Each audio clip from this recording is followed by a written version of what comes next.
마음이 청결하다는 것은 1차적으로 마음에 더러움이 없이 깨끗한 것을 말하는 것이었습니다. 하나님의 백성들은 마음에 더러움이 없이 영적으로도 도덕적으로도 항상 깨끗해야 합니다.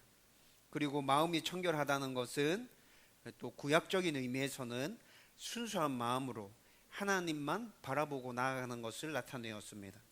하나님의 백성들은 마음 가운데 여러 가지가 뒤섞여서 혼합되거나 이렇게 하지 않고 그냥 순수함으로 깨끗함으로 하나님 한 분만 주목하고 바라보고 의지해야 한다는 것이었죠. 또 하나님의 백성들에게 마음이 청결해야 함을 말씀하시는 것은 거룩한 삶을 살라라는 의미도 그 안에 포함되어져 있다는 것을 우리가 생각했었죠. 하나님의 백성들은 하나님께서 거룩하신 것처럼 또 예수님께서 우리에게 그 거룩의 모범을 보여주신 것처럼 우리도 거룩한 삶을 살아야 한다고 했습니다. 그리고 외적으로 보이는 율법의 준수와 성결의 삶을 강조했던 바리새인들의 그 가르침을 반박하면서 주님께서는 마음이 깨끗해야 한다고 말씀해 주셨죠. 겉모습만 번지르하면 되는 것이 아니라 겉모습이 좀 지저분하면 씻으면 되지만 너의 속마음이 지저분하면 그건 어떻게 할 수 없어. 그러니까 너의 마음을 청결하게 해야 돼. 마음에 집중하고 마음이 항상 하나님을 향할 수 있도록 하고 마음을 깨끗하게 하는데 너의 마음을 쏟아. 주님께서 그렇게 말씀해 주셨습니다. 여러분, 이렇게 마음이 청결한 자는 하나님을 보게 될 것이라고 말씀하셨죠. 영적인 하나님, 우리의 눈으로 볼 수 없는 그 하나님을 본다는 의미는 뭐였습니까? 하나님을 깊이 알아가고 온전하게 경험하고 그 하나님과 행복하게 동행하는 것, 그것을 성경에서는 하나님을 본다고 말하고 있었습니다. 여러분, 우리가 눈으로 직접 하나님을 확인하지 못한다 하더라도 여러분, 우리가 청결한 삶을 살아가면서 하나님에 대해서 깊이 알아가고 깨달아가고 하나님의 말씀이 이런 의미였구나, 나에게 이렇게 살라고 하시구나, 그렇게 살아가면서 하나님의 은혜와 복을 또 경험하고 하나님과 행복한 동행을 해가는 그 성도, 여러분, 육신의 눈으로 하나님을 보고 있지 못하지만 하나님을 보며 살아가는 것 똑같은 거 아닌가요? 저는 간절하게 소망합니다. 저와 여러분들이 그런 삶을 살아갈 수 있기를, 진심으로 우리가 그런 삶 살 수 있게 되기를 주님의 이름으로 축원드립니다. 여러분, 오늘은 하나님 나라 백성들 서로 간에 어떤 법을 지키면서 살아야 하는지 이제 세 번째로 화평하게 하는 자에 대해서 말씀해 주고 있습니다. 여러분, 우리 구절 말씀을 다시 한 번만 더 같이 읽어보십시다. 다 같이 읽겠습니다. 시작. 화평하게 하는 자는 복이 있나니 그들이 하나님의 아들이라 일컬음을 받을 것이며. 아멘. 여러분, 우리가 화평이라는 단어는 일상생활 속에서 잘 쓰지 않는 단어입니다. 그렇죠? 우리가 일상생활 속에서 잘 쓰는 단어로 이걸 바꾸면 평화라고 말할 수 있죠. 평화는 지금 대한민국 전체에 최대의 이슈가 되어져 있습니다. 그렇죠? 여러분, 평화라고 하면 그것이 무엇인지 느낌이 빨리 오잖아요. 화평, 화목, 평화, 여러분, 이런 단어들 모두는 화목하고 평온하게 하다라는 뜻을 다 가지고 있습니다. 여러분, 헬라어도 이 화평이라는 말을 찾아보면 화목하고 평온하게 하다라는 의미를, 헬라어도 그 뜻을 담고 있어요. 히브리어에서는 이 화평이라는 단어를 조금 더 폭넓게 사용하고 있습니다. 화목하고 평온하다라는 이 의미를 뛰어넘어서 히브리어에서는 어그러지지 않은 온전함까지 포함해서 말씀해 주고 있어요. 어그러지지 않은 온전함. 여러분, 히브리어가 이런 의미까지 다 포함하고 있다는 것은 여러분, 죄로 말미암아 우리가 어그러지고 깨어져 버렸잖아요. 그래서 하나님과 불화하게 되었죠. 여러분, 이런 의미까지 다 담아서 히브리어에서 이 화평을 설명하고 있구나라는 생각을 하게 됩니다. 여러분, 이에 대해서는 조금 뒤에 다시 한번 생각해 보기로 하고, 아무튼 화평이라는 단어는 이런 뜻을 가지고 있습니다. 여러분, 그런데 화평은 성경에서뿐만이 아니라 우리가 살아가고 있는 이 현실 세계에서 또 이스라엘 나라뿐만이 아니라 우리나라에서도 2000여 년 전에 있었던 옛날의 이야기뿐만이 아니라 지금 이 시대에 현재 모든 사람들 가운데 영적인 의미와 시간과 공간을 다 초월해도 여러분 굉장히 중요한 이슈이구나라는 것을 우리는 알 수 있게 됩니다. 여러분, 우리 민족은 경험적으로 평화가 얼마나 중요한지 옛날에 경험했던 적이 있었죠. 내일이 6월 25일 6.25입니다. 여러분, 1950년 6월 25일 날 6.25 전쟁 발발했고, 그리고 그 전쟁의 경험으로 인해서 여러분 더 이상 우리는 설명할 필요가 없이 평화가 얼마나 중요한지 다 알고 있는 것이잖아요. 전쟁을 경험하지 않은 세대들도 어른들로부터 하도 많은 이야기를 들어서 평화가 정말 중요하다라는 것들을 다 공감하고 있습니다. 여러분, 6.25 전쟁으로 인해서 군인들과 민간인들 다 포함해서 450만 명의 인명피해가 있었습니다. 대한민국은 완전 잿더미가 되어버렸죠. 전 세계에서 가난한 나라 뒤에서 1등, 2등 할 정도였습니다. 전쟁이 끝나고 난 이후에. 여러분, 68년의 세월이 지났지만 아직도 전쟁의 아픔은 이 땅 가운데 곳곳에 남아 있습니다. 전쟁은 휴전 중인 채로 남과 북이 갈라져 있잖아요. 여러분, 남과 북이 갈라져 있음으로 인해서 68년 동안 얼마나 큰 아픔을 우리가 겪어왔습니까? 북한은 북한대로 공산주의 독재 하에서 그 국민들이 아파하고 신음했습니다. 남한은 자유민주주의 국가였지만 정치적으로 이념의 대립으로 인해서 갈라져서 정치판에서 치열하게 대립하고 싸웠지 않습니까? 여러분, 얼마 전에 며칠 전에 이산가족 상봉이 다시 시작된다는 소식을 접했습니다. 굉장히 반가운 소식이었죠. 여러분, 우리나라에 이산의 아픔을 경험하고 있는 사람들이 아직까지 있습니다. 그분들 곧 죽을 날이 다가와 있습니다. 여러분, 그들의 소원이 뭐겠습니까? 죽기 전에 자기 가족들, 68년 동안 못 본 그 가족들 한 번만이라도 볼 수 있으면, 내 고향 땅 한 번만이라도 밟아볼 수 있으면 좋겠다. 여러분, 그들의 소원 아닙니까? 여러분, 우리는 그들의 마음을 100% 다 알 수는 없지만 공감이 되잖아요. 그 아픔이 느껴지잖아요. 여러분, 이것이 평화가 존재하지 않음으로 인해서 68년 동안 우리나라가 겪어왔던 아픔이었습니다. 우리나라만 그렇습니까? 여러분, 이스라엘 민족들도 평화와 화평, 이 문제는 엄청나게 갈망하고 소원하는 간절한, 너무나도 간절한 그런 문제인 거죠. 여러분, 팔레스타인의 역사를 대략이라도 한번 쭉 살펴보세요. 이스라엘 나라가 외부로부터, 다른 나라들로부터 엄청나게 괴롭힘을 당했고 식민 지배를 받아왔음을 금방 알게 됩니다. 아수르에 의해서 식민 지배를 받았고요, 바벨론이라는 나라에 의해서 식민 지배를 받았습니다. 여러분, 그리스가 이스라엘을 식민 지배했었고요, 로마가 이스라엘을 식민 지배했었습니다. 여러분, 이렇게 여러 강대국들의 식민 지배를 받으면서 이스라엘 백성들 마음 가운데 무엇에 대한 소망이 일어났겠어요? 평화에 대한 소망이 일어났죠. 여러분, 이스라엘 백성들의 그 평화에 대한 갈망, 6.25 전쟁을 겪고 분단을 통해서 68년 동안 그 아픔을 경험한 우리들, 그거 충분히 이해해 줄 수 있지 않습니까? 여러분, 이스라엘 나라 사람들의 인사가 뭔지 압니까? 샬롬. 샬롬이 무슨 말입니까? 히브리어입니다. 평안하십니까? 평안을 기원합니다. 여러분, 왜 이 사람들이 샬롬이라고 인사합니까? 식민 지배를 받으면서 자기들의 삶 안에 평안은 다 깨져버리고 늘 불안과 초조에 떨면서 하룻밤 무사히 지내는 게 그들 가운데서는 최대의 화두가 되어져 있었습니다. 그래서 그들의 인사가 샬롬입니다.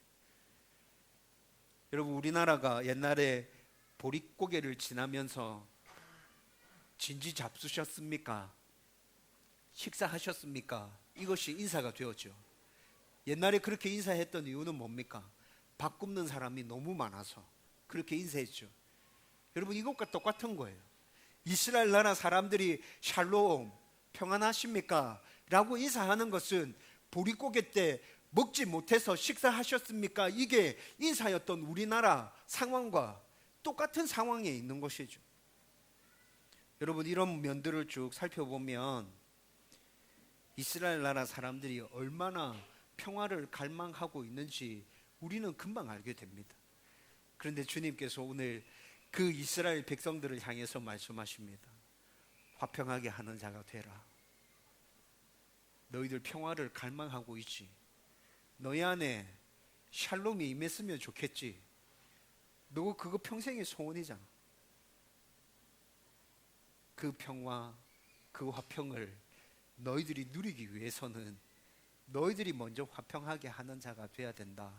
주님께서 오늘 수많은 사람들에게 이 말씀을 하고 계시는 거죠. 그리고 그렇게 화평하는 자가 되면 하나님의 아들이라 일컬음을 받게 될 거야 라고 말씀해 주십니다. 여러분, 저와 여러분들이 이 말씀 앞에 반응할 수 있었으면 좋겠습니다. 여러분, 이 시대에도 여전히 평화를 갈망하고 있지 않습니까? 남북 대화가 진행되면서 평화에 대한 이 문제가 최대의 이슈로 우리나라에서 지금 부각되어지고 있잖아요. 여러분, 우리가 있는 곳곳에서 평화를 만들 수 있는 하나님의 백성들 되기를 주님의 이름으로 간절히 축원합니다. 여러분, 우리가 그렇게 평화를 만들어 가면 우리를 바라보고 있는 사람들이 우리를 향해서 너희는 하나님의 아들이구나 라고 말하게 될 것입니다. 여러분, 그런데 방금 제가 쭉 평화에 대해서 여러 가지 이야기들을 언급하면서 이 평화가 두 가지 측면으로 나누어서 생각해 볼 수 있겠구나라는 생각도 떠오르게 됩니다. 먼저 한 측면은 하나님과 우리 사이에서의 평화입니다. 그리고 또 한 측면은 나와 사람들 사이에서의 평화인 거죠. 여러분, 우리는 이 두 측면에서 모두 다 평화를 누리고 있어야 하나님의 아들이라 일컬음을 받을 수 있게 되는 것입니다. 여러분, 먼저 하나님과 나 사이의 평화에 대해서 한번 생각해 보십시다. 여러분, 하나님과 나 사이의 평화에 대해서는 에베소서 2장 11절에서 18절까지의 말씀에서 굉장히 잘 설명해 주고 있습니다. 이거 조금 어려운 말씀일 수 있는데 이 말씀을 이해하기 쉽게 제가 간단하게 정리해서 설명드리면 이렇게 됩니다. 여러분, 본래 사람이 창조되어졌을 때, 하나님께서 사람을 만드셨을 때 사람은 하나님과 화목한 관계로 만들어졌습니다. 우리 안에 하나님 주신 평화가 있었습니다. 화목이 있었다고요. 화평이 있었다고요. 그런데 이 화평은 사람이 죄를 범함으로 말미암아 깨어져 버렸습니다. 우리 하나님은 완전하고 완벽하시고 거룩하신 분, 절대로 더러움과는 함께 하실 수 없는 완전하신 분이신 거죠. 그런데 그 하나님과 함께 지내던 사람이 죄를 범함으로 인해서 더러워지고 추해졌습니다. 여러분, 죄를 범한 인간은 더 이상 하나님 앞에 나아갈 수 없습니다.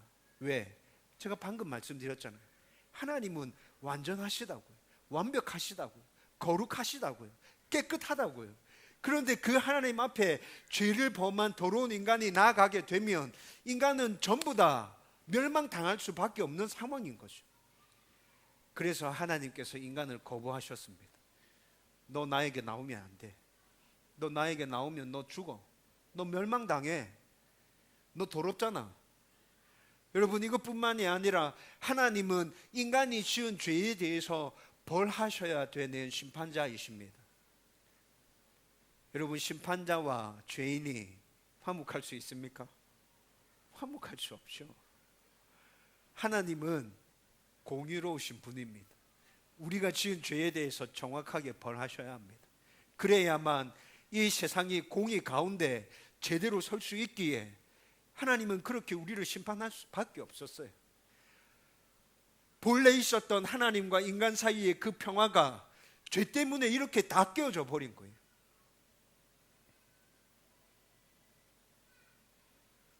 우리 안에 존재했던 하나님과 인간 사이에 존재했던 그 평화는 죄를 범한 이후에 불화로 바뀌어 버렸습니다.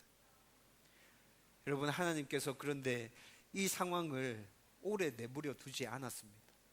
하나님께서 이 평화를 다시 회복해야겠다 생각하셔서 하나님의 아들이신 예수님, 완전한 하나님이신 그 예수님을 이 땅에 보내시고 우리들의 죄를 대신해서 죄에 관련된 모든 문제를 다 해결하게 해주셨습니다. 대신 벌받아 주셨고요. 죄 때문에 파생되어진 여러 가지 문제들이 있었거든요. 그 문제들을 예수 그리스도께서 죽으시고 부활하심으로 단 한 번에 모든 문제를 다 깨끗하게 해결해 주신 거예요. 그리고 예전처럼 우리와 하나님 사이를 다시 화목하게 만들어 주었습니다. 평화를 허락해 주신 것이죠. 여러분, 에베소서 2장 14절 말씀을 같이 한번 읽어보십시다. 다 같이 읽겠습니다. 시작. 그는 우리의 화평이신지라 둘로 하나를 만드사 원수된 것 곧 중간에 막힌 담을 자기 육체로 하시고. 아멘. 여러분, 이 말씀이 무슨 말씀이에요? 죄 때문에 하나님과 인간은 완전히 둘로 나눠졌습니다. 이 가운데 넘을 수 없는 담이 가로막혀 있어서 인간이 하나님께 나아갈 수 없었고 하나님도 인간을 용납하고 받아들일 수 없는 상황 가운데 있었습니다. 그런데 예수 그리스도께서 이 땅에 오셔서 우리의 죄에 대한 모든 짐을 대신 지시고 그 문제를 해결해 주심으로 인해서 막혀져 있던 그 담을 모두 허물어 내셨습니다. 우리는 더 이상 하나님과 불화한 존재들이 아닙니다. 하나님과 다시 화평한 존재가 되었습니다. 화목할 수 있고 하나님과 우리 사이에 다시 평화가 존재하게 되었습니다. 우리가 하나님의 백성이 될 수 있었던 이유는 예수님의 십자가 죽음이 하나님과 우리 사이의 불화를 화목으로 바꾸는 죽음이었기 때문이었습니다. 이 일이 없었다면 우리는 절대로 하나님의 자녀가 될 수 없었습니다. 이 일이 없었다면 우리는 절대로 지금 이 자리에 나와서 예배 드릴 수 없었다고. 하나님께서 용납하실 수가 없는 것이죠. 그런데 예수 그리스도의 그 십자가 구속 사역이 있었기 때문에 우리는 다시 하나님의 자녀가 되었고 하나님의 용납하심을 다시 받을 수 있게 되었고 하나님과 우리 사이에 평화가 넘쳐나게 되는 것이죠. 저와 여러분들이 이 은혜를 지금 누리고 있는 사람들인 것입니다. 여러분, 그런데 이미 이 은혜를 입은 하나님의 백성들에게 하나님과의 관계에서 화목하게 하는 자가 되어야 한다고 말씀하고 있습니다. 여러분, 이것이 무슨 의미입니까? 이미 하나님의 은혜를 받아서 하나님과 화목하게 되어서 지금 이 자리에 나와 있는 거잖아요. 그런데 우리 보고 또 화목하게 하는 자가 되라고 말씀하고 있다고요. 여러분, 어떤 사람들은 예수님 안 믿는 어떤 사람들이 이렇게 얘기합니다. 각자가 스스로 착한 일 많이 하면 천국 갈 수 있다, 좋은 데 갈 수 있다, 이렇게 얘기하는 거 진짜 많이 들었죠. 정말 열심히 살아가려고 합니다. 착한 일 많이 하면서 살아가려고 합니다. 여러분, 그런데 여러분, 이 말의 의미를 잘 생각해 보십시오. 이 말에 따라서 우리가 선행을 행하면서 구원받기 위해서, 죽고 난 이후에 좋은 데 가기 위해서 우리가 정말 착한 일 많이 하면서 살아간다면 얼마만큼 착한 일 해야 합니까? 어떤 강도로 착한 일을 해야 하죠? 여러분, 착한 일의 강도도 있잖아요. 예? 지나가다가 구걸하는 사람에게 1,000원, 5,000원, 만원 이렇게 지어주는 거, 그거는 조그만한 선행이고, 불쌍한 사람을 찾아가서 내가 시간과 물질을 들여서 계속 돌봐주고 섬겨주는 것은 진짜 엄청난 강도의 선행이고, 그렇죠? 여러분, 어느 강도로 선행을 해야 되는 것이죠? 그리고 이 선행을 얼마만큼 해야 우리를 좋은 데로 보내줄 수 있는 그 신이 기꺼이 우리를 그 좋은 곳으로 보내줄 수 있을까요? 과연 우리의 선행으로 우리를 구원해 줄 수 있는 그 엄청난 능력을 갖춘 그 신의 기준에 우리가 도달할 수 있겠어요? 얼마만큼 해야 그 기준에 도달할 수 있을까요? 여러분, 이런 거 생각해 보셨나요? 여러분, 진지하게 천천히 이런 것들에 대해서 한번 집중해서 생각해 보십시오. 여러분, 우리의 선행과 우리의 착한 행동으로는 구원받을 수 없구나 라는 것을 금방 알게 됩니다. 구원의 문제와 관련해서, 죽음 이후에 있을 영혼의 문제와 관련해서 저와 여러분들이 할 수 있는 것 아무것도 없습니다. 아무것도 없습니다. 오로지 하나님께서, 예수님께서 우리의 구원의 문제와 관련해서 모든 일들을 다 이루실 수 있고, 하나님께서, 예수님께서 그 모든 일들을 다 이루어 주셨고, 우리에게 오로지 요구하는 것은 믿음입니다. 믿어라. 너희들 아무리 착하고 선하게 해서 구원받을 수 있다 생각할지 모르지만 그거 안 된다. 너희들 그거 안 된다. 그냥 믿어라. 내가 모든 문제를 다 해결했다. 그냥 나 믿으면 돼 라고 계속해서 말씀해 주고 계시죠. 그래서 우리가 그 하나님, 그 예수님 믿어서 지금 하나님과의 화평을 누리고 있는 것 아닙니까? 그런데 이런 우리들에게 또 화목하게 하는 자가 되라고 말씀하고 있다니까요. 이게 도대체 무슨 의미냐고요. 여러분, 처음에 하나님과 사람 사이의 화목을 깨트린 것은 무엇이었습니까? 하나님과 사람 사이의 화목을 깨트린 건 죄였습니다. 죄로 인해서 하나님과 나 사이의 화목이, 평화가 깨어졌죠. 예수님의 십자가 죽음은 이 죄의 문제를 해결하기 위한 것이었습니다. 그런데 예수님의 십자가 죽음으로 나의 모든 죄의 문제를 해결해 주셨음에도 우리는 그것을 믿으면서 이 땅에서 살아가는 동안에 계속 죄를 지으면서 살아갑니다. 여러분, 죄 계속 지으면서 살아가죠. 예수 믿는 우리도 계속 거짓말합니다. 선의의 거짓말 없습니다. 선의의 거짓말도 죄입니다. 여러분, 미워하고 교만하고 불순종하고 음란하고 욕심으로 가득 차 있고, 여러분, 생각과 말과 행동으로 우리가 얼마만큼 죄를 지으면서 살아가고 있습니까? 이런 죄는 하나님과 우리 사이를 멀어지게 만듭니다. 여러분, 화목하고 평온한 상태라고 말씀드렸죠? 여러분, 화목하고 평온한 상태가 아니라 우리가 죄를 계속 지음으로 말미암아서 불안하고 불편한 관계가 계속 만들어지고 있는 것이에요. 제가 지금 하고 있는 이 말은 우리가 예수 믿기 전에 하나님과 불화했잖아요. 예수 믿기 전에 하나님과 완전히 나누어져 있었지 않습니까? 예수 믿기 전에 우리는 하나님과 원수지간이었죠.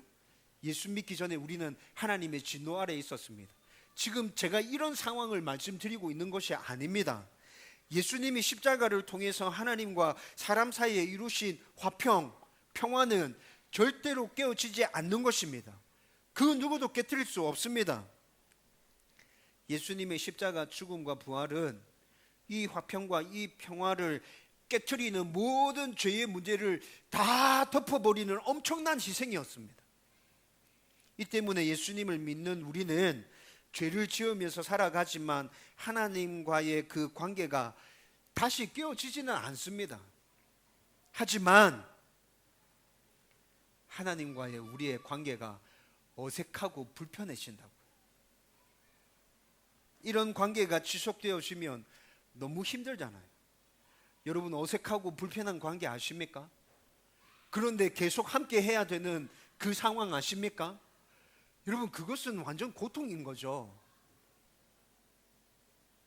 조금 더 쉽게 설명드릴까요?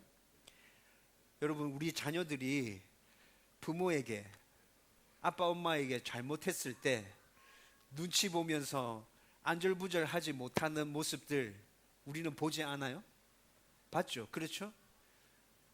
여러분, 예수 믿는 사람들이 죄를 지으면서 살아가는 것이 우리의 자녀들이 잘못했을 때 부모의 눈치를 보면서 안절부절하지 못하는 그 상황과 똑같은 상황이라니까요.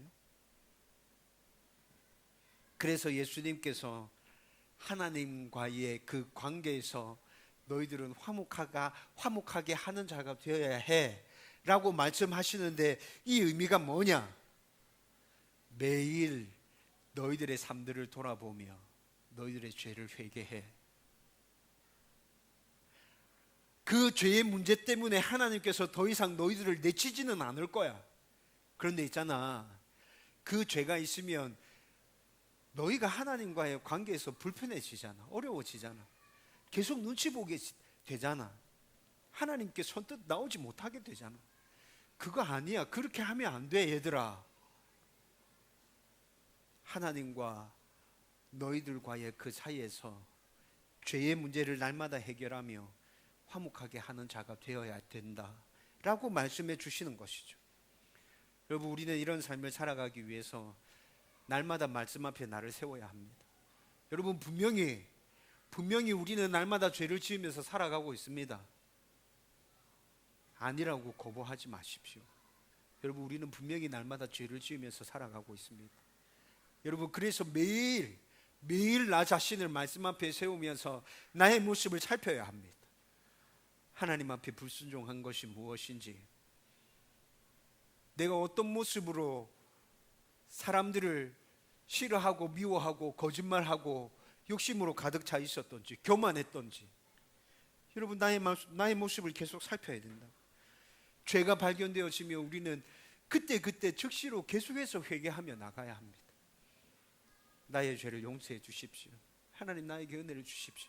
이 죄로부터 돌이킬 수 있도록 은혜를 주십시오. 거룩하고 깨끗한 하나님의 백성으로 살게 해 주십시오. 여러분, 우리가 날마다 이렇게 발버둥 칠 때 우리는 그 하나님과의 화목한 관계를 지속적으로 유지해 가는 하나님의 진짜 백성이 되어지는 것이죠. 저와 여러분들이 늘 하나님과의 이 화목한 관계를 유지하기 위해서 나의 모습을 살피며 죄를 회개하며 나아가는 하나님의 백성들 되기를 주님의 이름으로 축원드립니다. 이제 사람과의 관계에서 화목하게 하는 자에 대해서 한번 생각해 보십시다. 고린도후서 5장 18절과 19절 말씀 우리 같이 읽겠습니다. 다 같이 읽읍시다. 시작. 모든 것이 하나님께로서 났으며 그가 그리스도로 말미암아 우리를 자기와 화목하게 하시고 또 우리에게 화목하게 하는 직분을 주셨으니 곧 하나님께서 그리스도 안에 계시사 세상을 자기와 화목하게 하시며 그들의 죄를 그들에게 돌리지 아니하시고 화목하게 하는 말씀을 우리에게 부탁하셨느니라. 아멘.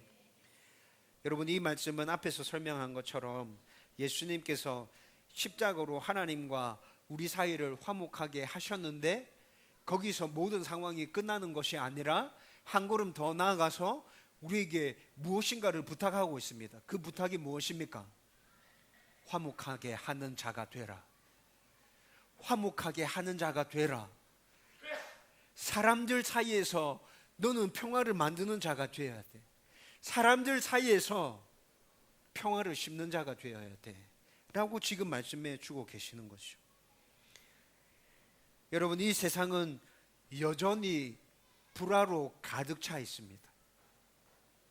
전쟁과 테러, 싸움과 비난, 분쟁, 분리, 무관심 등등등. 여러분, 이 세상 전체가 이런 것들로 인해서 몸살을 앓고 있지 않습니까? 지금 전 세계적으로 이슈가 되고 있는 문제 중에 하나가 난민의 문제입니다. 여러분, 난민의 문제들 트럼프가 뭐 어떻게 하고 있는 거 보셨죠? 여러분, 그것이 지금 굉장히 안 좋은 상황이 되어가지고 트럼프가 지금 조금 이렇게 몰려져 있습니다. 난민이 왜 생겨나는 거죠? 여러분, 난민이 왜 생겨납니까? 나라와 나라 간의 불화 때문에 난민이 생겨납니다.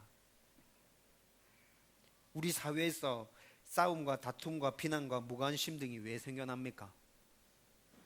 서로 간의 불화 때문에 이런 것들이 생겨나는 것이라고요. 오늘 말씀에서 하나님의 백성은 이 모든 불화와 맞서서 평화를 심는 자들이 되라고 말씀하고 있습니다.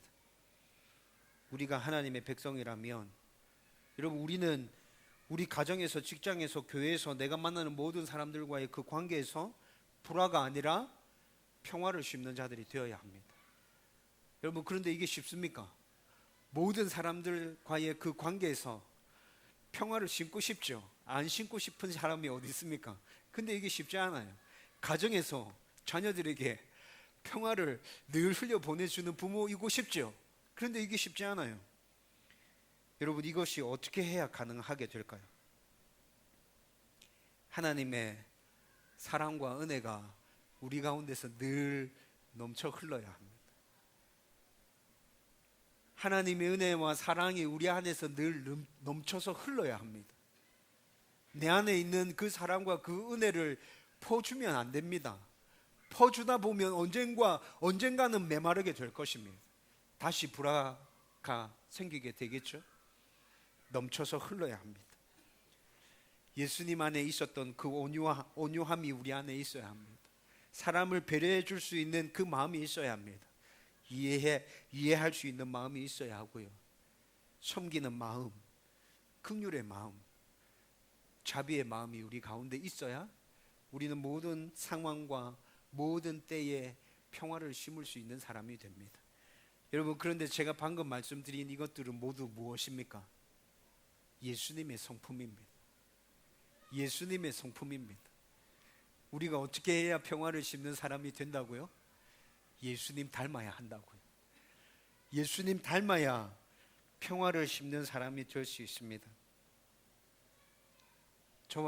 저와 여러분들이 예수님을 닮아감으로 우리가 있는 모든 곳, 우리가 만나는 모든 사람들에게 평화를 심어줄 수 있는 하나님의 백성들 되기를 주님의 이름으로 축원드립니다. 여러분, 그리고 하나님과 다른 사람 사이에 평화가 유지될 수 있도록 우리는 다리 역할도 해줘야 합니다. 여러분, 앞서 하나님과의 관계에서의 평화에 관해서 설명했듯이 죄의 문제가 해결되어지기 전까지 모든 사람들은 하나님과 불화했죠. 그런데 죄의 문제를 해결하고 하나님과의 화평을 회복할 수 있었던 것은 나를 대신해서 벌받아 주셨던, 죄의 모든 문제를 다 해결해 주셨던 예수님을 믿었기 때문에 이 모든 문제들이 해결되어지고 평화가 유지되어지는 것이잖아요. 그런데 지금 이 시간도 예수님 안 믿는 사람, 하나님을 안 믿는 사람은 그러면 어떻게 되는 것이죠? 아직도 여전히 하나님과의 불화 가운데 있는 것이죠. 여러분, 이런 사람들에게 주님께서 평화를 심는 자가 되라고 말씀하고 있습니다. 너희들이 다리 역할을 해줘야 돼. 그 사람들은 아직 하나님과 불화하고 있어. 하나님의 진노 가운데 있어. 그 사람들 그렇게 놔두면 큰일 나. 너희들이 그 중간에 끼어서 다리가 되어줘. 화평하게 하는 자가 돼 라고 말씀하고 있는 것이죠.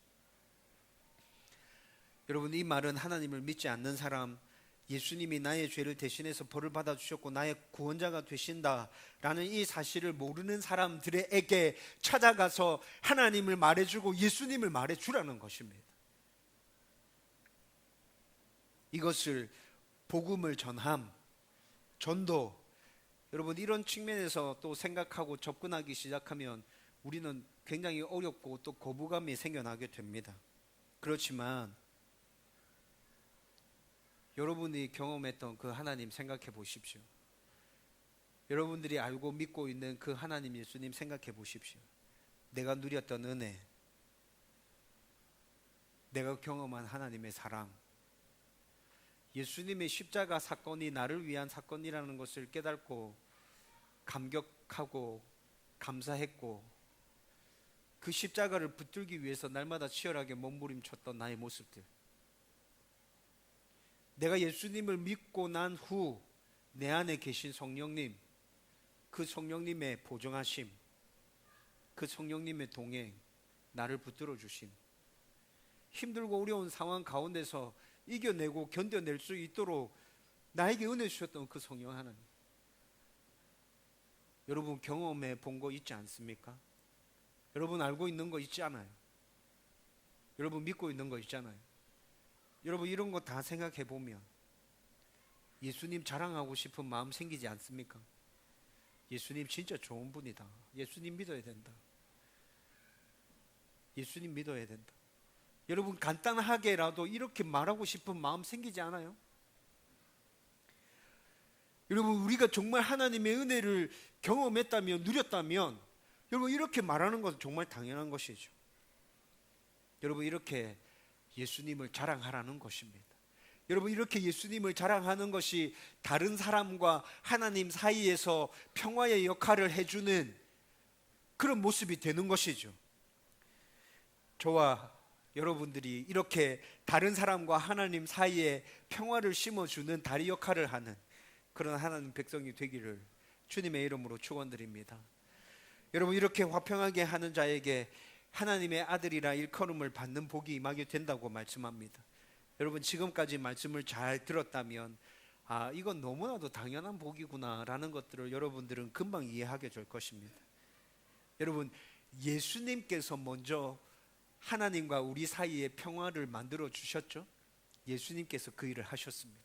그런데 오늘 말씀이 우리에게 예수님이 하신 그 일을 하라고 말씀하고 있습니다. 하나님과 우리 사이에서 죄를 날마다 회개함으로 그 평화를 계속 유지해가. 사람과 사람 사이에서 예수님을 닮음으로 인해서 그 평화를 계속 만들어가. 다른 사람과 하나님 사이에서 예수님을 자랑함으로 그 평화를 만들어줘 라고 말씀하고 있죠. 여러분, 우리가 이렇게 살아가면 다른 사람들이 우리에게 뭐라 말할까요? 예수님이 화목하게 하는 그 일들을 먼저 해주셨다 했잖아요. 다른 사람들이 우리의 이런 모습을 보고 예수님 같네, 예수님 닮았네, 이렇게 얘기하지 않을까요? 여러분, 우리가 예수님 닮았다는 말은 무슨 말이에요?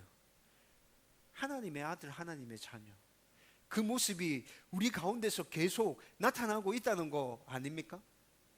여러분, 우리가 정말 화평을 곳곳에서 이렇게 만들어가고 있다면 여러분, 우리는 하나님의 아들이구나, 예수님 닮았구나, 평화를 심는 사람이 맞구나 라는 이야기를 듣게 될 것이라고.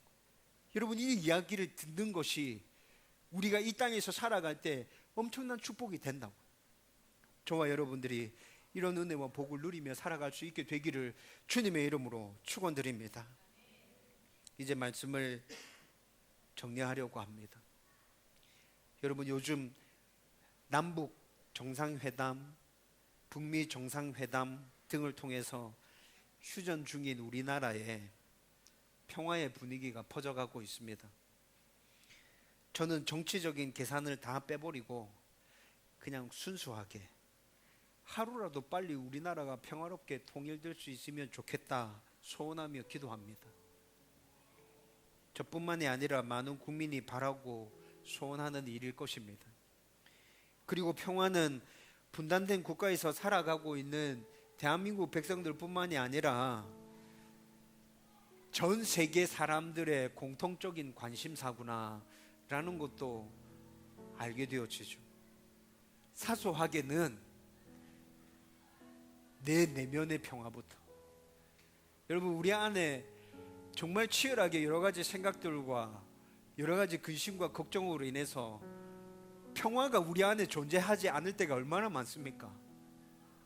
내 안에 사소하게 내 안에 임하는 그 평화부터 시작해서 우리 가정 안에 평화가 임하고, 내가 일하고 있는 그 직장 안에 평화가 임하고, 내가 출석하는 교회 가운데 평화가 임하고, 내가 만나는 모든 사람들과의 그 관계 안에 평화가 임하고,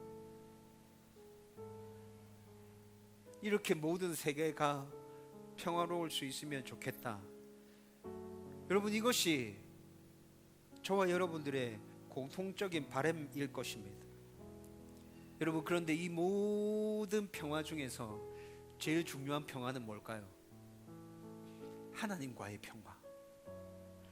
하나님과의 평화. 여러분, 이거 제일 중요한 평화 아닙니까?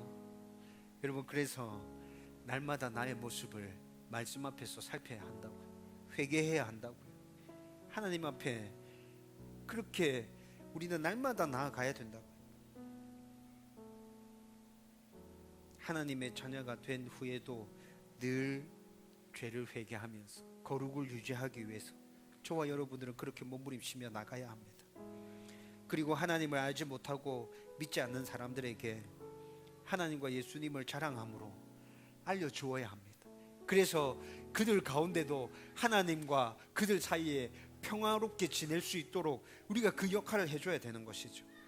그러면서 우리가 살아가는 삶의 현장에서도 예수님을 닮아서 모든 사람과 평화롭게 살아갈 수 있도록 우리는 노력해 가야 합니다.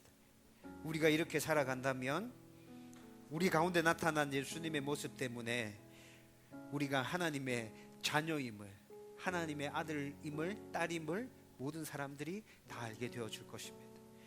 하나님 나라는 더 편만하게 퍼져 가겠죠. 저와 여러분들이 화평하게 하는 자가 되어서 우리가 살아가는 모든 전장에서 평화를 심을 수 있게 되기를 주님의 이름으로 축원드립니다.